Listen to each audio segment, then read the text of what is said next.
Wouldn't be Ryan the Great. And today we are talking Money in the Bank, guys. And yeah, we have a very good card for Money in the Bank. We still have 5 matches, but all these are going to hit. In my opinion, I think the women's Money in the Bank ladder match is going to steal the show. I just want to point that out for the record. So yeah, I am very excited for this card, and yeah, we're going to do our predictions, so yeah, let's do it. Let's get right into it. But before we get right into it, guys, make sure you guys subscribe and post notifications on. Go subscribe to my brother Linda Great Vlogs. Make sure you guys go subscribe to my second channel at Ryan the Cog Great. Make sure you guys go find me on Extra Great RTG. Make sure you guys go find me on TikTok at Ryan the Great RTG. Make sure you guys go listen to the latest edition of the Star 7 podcast. Make sure you guys go find me on Twitch at Ryan the Great Podcast. Without further ado, ladies and gentlemen, let's get into the video. Let's roll that intro. Hey, come on, Stotty. Stop! Stop! Stop! Stop! Red Flare! First pitch! Bring him in! Yeah! Oh, damn.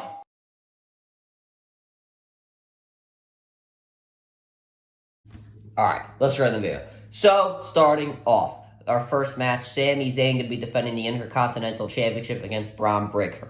Bron Breakker has gotten a tremendous push in WWE so far. He's got some high-profile wins, and now gets an Intercontinental Championship shot just a few months on the roster. And I think he's going to win the Intercontinental Championship. Listen, Sami Zayn has been very good, has had a very good reign with the Intercontinental Championship. He's had some very good storylines. The Chad Gable storyline was one of the hottest storylines on Monday Night Raw. You could make the argument that it was the hottest storyline on Monday Night Raw while it was going on. But right now, I feel like Bron Breakker definitely needs a championship more than he does. It's to solidify him as one of the top players on Monday Night Raw at the current moment in time. I feel like having him lose, you don't book him into this championship match to have him lose this early into his push. It just doesn't make that much sense to me unless you do a no contest. But he's had so many of those no contest decisions in his matches and so many backstage brawl beatdowns that I feel like that people are not going to take him seriously as a wrestler that can actually win matches. So I feel like you book him into this match to have him win. And this title is also going to shoot him to the moon, in my opinion, because of what Gunther was able to do to the championship. Sami Zayn has also done a very good job himself when it comes to, taking on the reins of what Gunther was doing with the championship. And I think because of how much this title is worth at the current moment in time, it is going to take Bron Breakker to the moon. I think hopefully Sami Zayn has storylines built out for him after he eventually loses this championship. He could go on a title run and try to get back to the championship, have a feud or two before he gets back to the title shot. Or, he might be just going in feuds and trying to, have a few good rivalries. And then we'll go from there. So I don't really know what'll be next for Sami Zayn, but I hope he definitely has a plan and probably when he does lose. Next, the 6-man tag team match. The Undisputed Champion Cody Rhodes, Randy Orton, and Kevin Owens are facing the Bloodline. Now, I don't think that the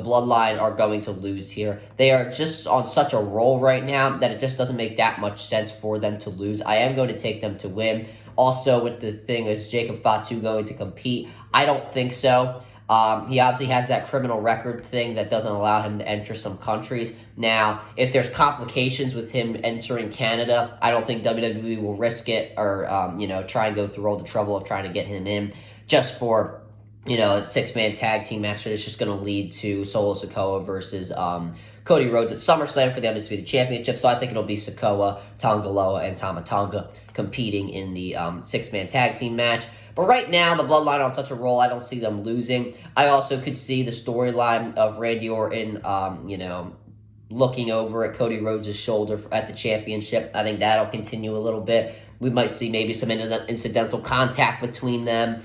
That'll foreshadow what is to come into the future.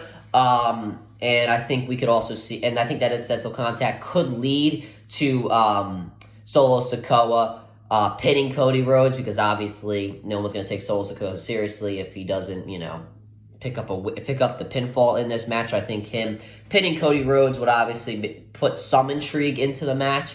So I think that'll happen there. Or they could have that guy from New Japan, Hakua something. I don't remember his name. I know he's the adopted son of Haku and the half brother of Tama Tonga. Hakua something. I don't remember his last name. I don't really know how to pronounce his name that well. I think you guys know who I'm talking about. Still, Fatu has also made some waves of that.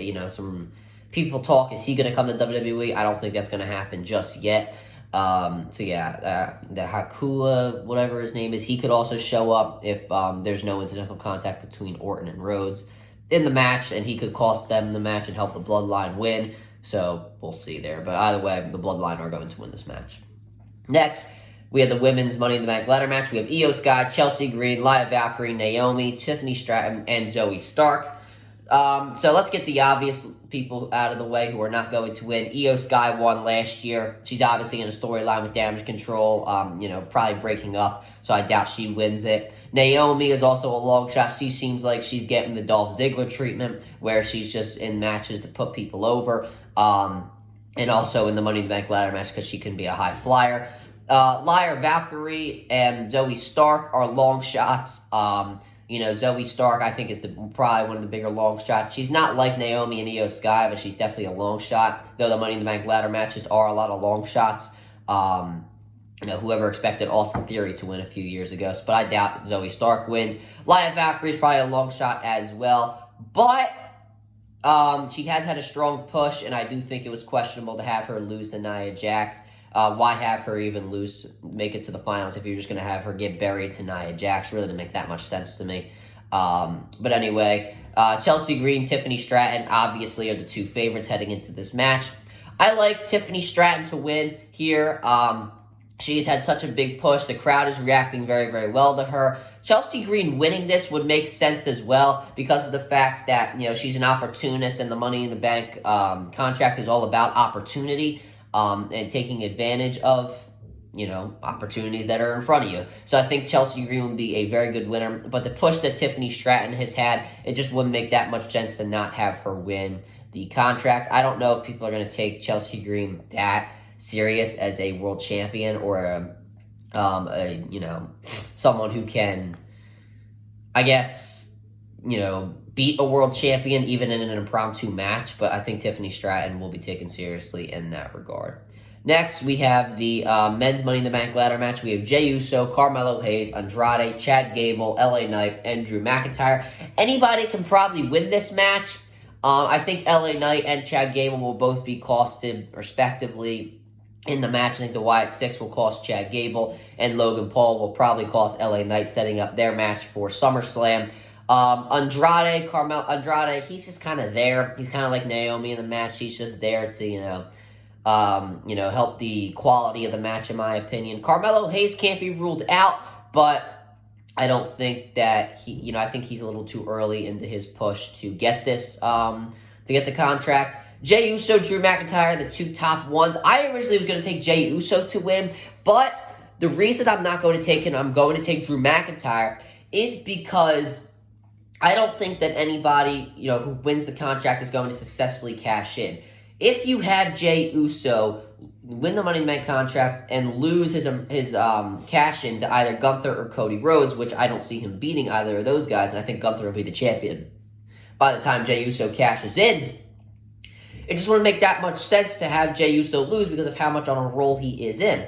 Drew McIntyre is someone who can lose because, well, he's not someone who can really lose. It would obviously hurt him a little bit, but he's someone that can lose because there are so many people that can cost him. He obviously has had run-ins with the Judgment Day, beforehand, and obviously CM Punk is there. So I think Drew McIntyre will win because he can lose the, his match because he can be costed by, someone like the Judgment Day or CM Punk. So I think Drew McIntyre is going to win.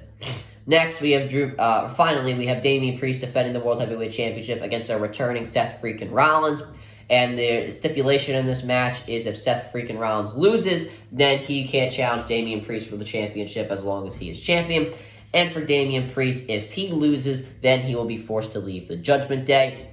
I think this stipulation really works out well for it really works in Damian Priest's favor because it creates more of the tension between him and the Judgment Day. So yeah, I think that stipulation helps there, but I don't see him losing. I think him and Gunther is the obvious push for SummerSlam. I just can't see you putting the title back on Rollins to have him lose to Gunther at SummerSlam, because whoever wins this match is going to be losing to Gunther at SummerSlam. So I just don't see you putting the championship back on Rollins just to have him lose to Gunther. It just doesn't make that much sense at all. I think the Judgment Day will end up costing Seth Rollins in this match.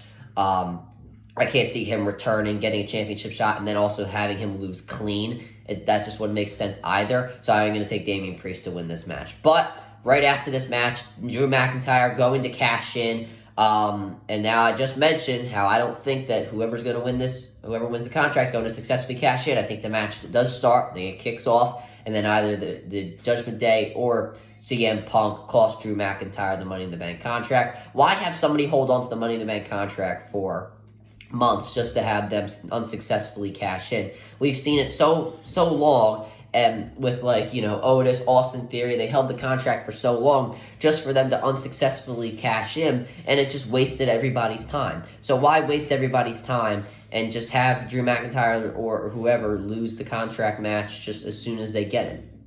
I think Drew McIntyre would make more sense. I think CM Punk with the Judgment Day can cost him. It just wouldn't make that much sense. I think Drew McIntyre would work out probably better because obviously Drew McIntyre was costed by CM Punk at Clash at the Castle, and him costing him another championship match again, or the Judgment Day costing him, I think would make a lot of sense. Anyway, that'll do for this video, guys. Make sure you guys subscribe to the post notifications on. Go subscribe to my brother in the Great Vlogs. Make sure you guys go subscribe to my second channel at Run the Cog Great. Make sure you guys go follow me at Extra on the RTG. Make sure you guys go follow me on TikTok at Run the RTG. Make sure you guys go listen to the latest edition of the Show 7 podcast. Make sure you guys go follow me on Twitter at Run the Podcast. And as always, Ryan the Great out. Peace.